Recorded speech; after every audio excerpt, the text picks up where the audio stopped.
So how was your experience with F1?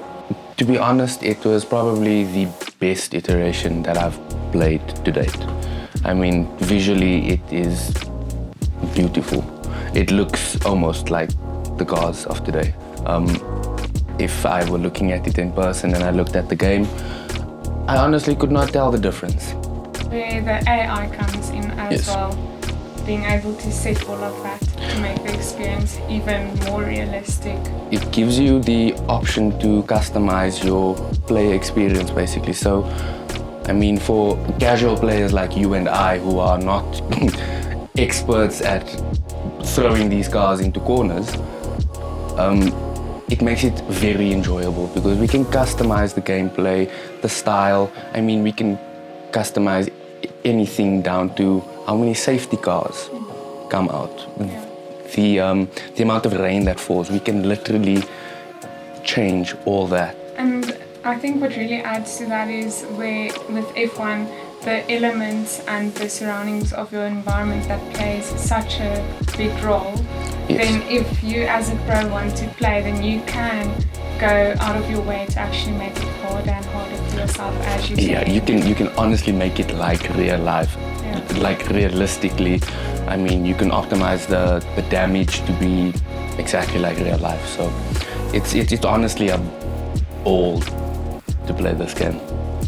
From 2020 to 2021, obviously there's been rule changes in real life, I'm speaking, where they have now shed downforce off the cars, making them slower, so it's easier for the cars behind to catch up and overtake, which now has changed the way the handling of the car responds to you.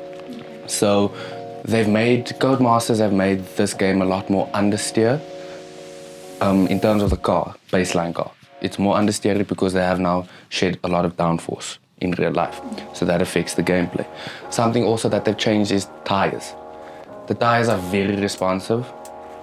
If you get onto the curbs like we did earlier, we were sent into a couple of spins on the gravel, yes. As you say, it's very unforgiving. It's not gonna fake the turn if you accelerate way too much or brake way too much. Yes. Accelerate.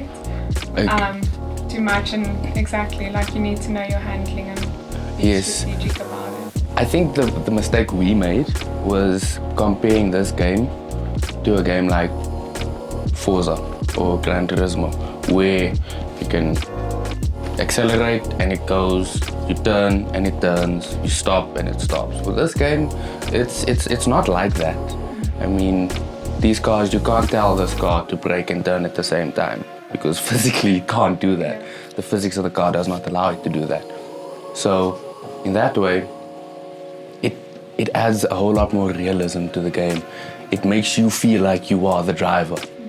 You have all the pressure on you. Things like when the car is bottoming out, when the car's on a straight and it's touching the ground, you can actually feel those vibrations coming through the controller itself. I don't know, maybe I can actually feel it through the middle of the controller itself. Like literally where the car would be touching in the middle of the ground. So that was crazy.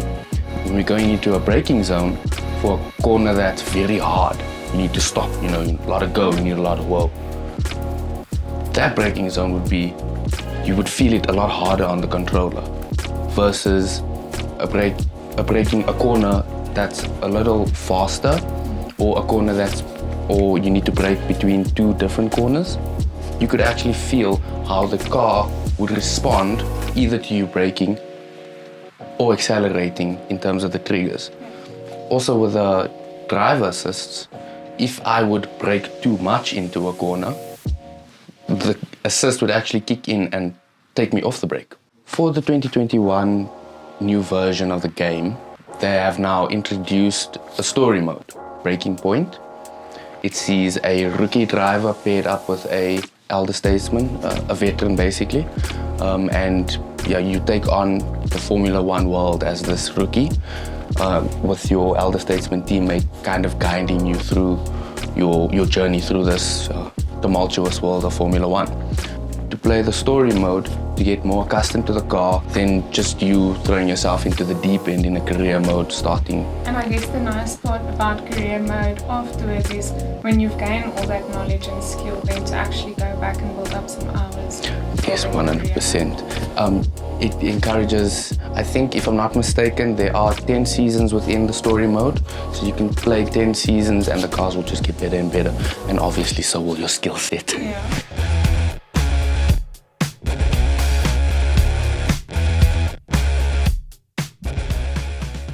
After watching the sport so closely for the past few weeks and now actually playing the game, how would you say do those two experiences connect?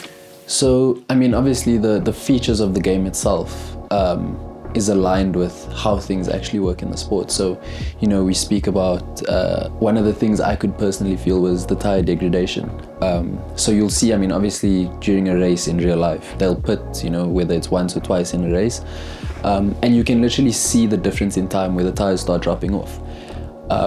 So you can see the same difference when it comes to time in the game, but you can literally feel, you know, while you're playing through the control, you can feel that, you know, the same corner feels very different, you know, after 4 laps versus what it did after the first lap. Getting the same experiences as what an F1 driver would go through during a race. And if you had to touch on the braking and handling, you know, compared to other racing games, Formula One is probably the most difficult to sort of master. The controls are very sensitive. The cars, you know, as they are in real life, are very sensitive. So the slightest bit of brake, you know, if you brake too much, if you brake too little, it can make a huge difference in your lap time. That's something that I also felt was pretty cool with how they've developed the game, because again, it's those little bits and pieces that can make or break your race. how was the visuals realistic? Look, I think in 2021 you kind of expect graphics to be on point. I wasn't expecting, you know, the level that it's on right now. It was a big eye-opener for me. Tire degradation. While you're driving, the way the tires look during lap 3 versus lap 1, you can literally see the difference, which again points to, you know, real life F1. You can see when the tires start blistering. Graphics for me personally was insane. The amount of detail and attention to detail is, you know, it's next level. I must add, I think that's why for myself when I was driving, like if you feel like you're losing control of the car, it almost makes you a bit anxious. Yeah. It feels so realistic. Exactly. With the remote in hand and that haptic feedback and the adaptive triggers, the whole combination of all of that is absolutely. really a realistic experience. It literally feels like I'm, you know, Max Verstappen or Lewis Hamilton. You know, I'm literally piloting the car. Today was your first experience on PS5 and tell us more about that. It was a big day for me. First time playing the new F1 game on PS5, no less.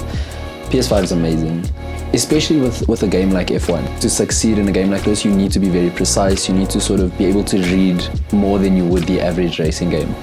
And with the haptic feedback of the new controls and the adaptive triggers. So, you know, like we spoke about it earlier when we were playing, how while you're braking, you can literally feel the difference in braking. If you apply, you know, 50% brakes versus 100%, you can literally feel the difference.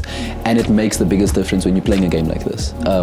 For me as an F1 fan, again, it, you know, it all aligns to just making me feel closer to the sport, you know, making me feel like I'm closer to being an F1 driver, so to speak. So the part that I really enjoyed with playing was the fact that you are able to do like beginners, then standard. Yes. And what was the... So I think it was beginners, standard and expert. I think, yeah.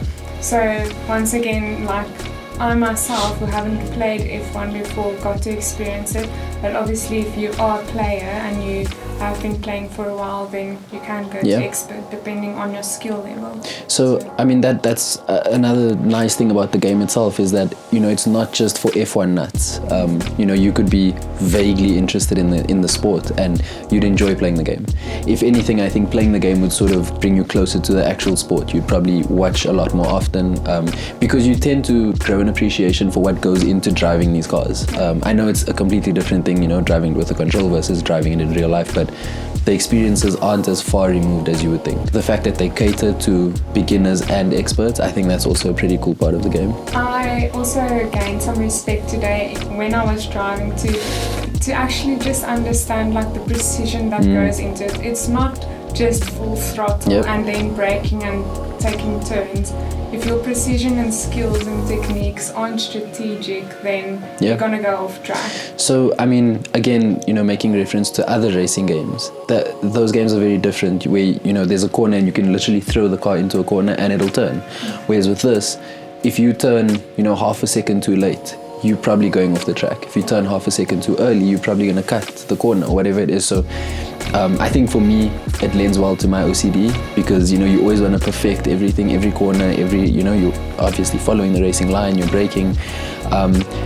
And yeah, I don't know, it sounds like a lot to focus on, but when you're actually playing it, it's so enjoyable. And it makes you want to perfect Yeah, each absolutely. lap. Every single lap I was like, I don't know, like you can probably see in my facial expression, like from lap 1 I was like super chilled, and lap 5 I was, you know, losing my mind. So yeah, it plays with your emotions. And I think it's the competitive nature Yeah. of the race that shines through a bit there. I'm sorry, did we mention to the cameras who won the challenge today? Just so you guys know. Head over to KOODOO to get yours. So, hi everyone. I run a Formula One YouTube channel called The Breaking Point. I'll also be on Instagram and Twitter under the handle #breakingpoint_ZA.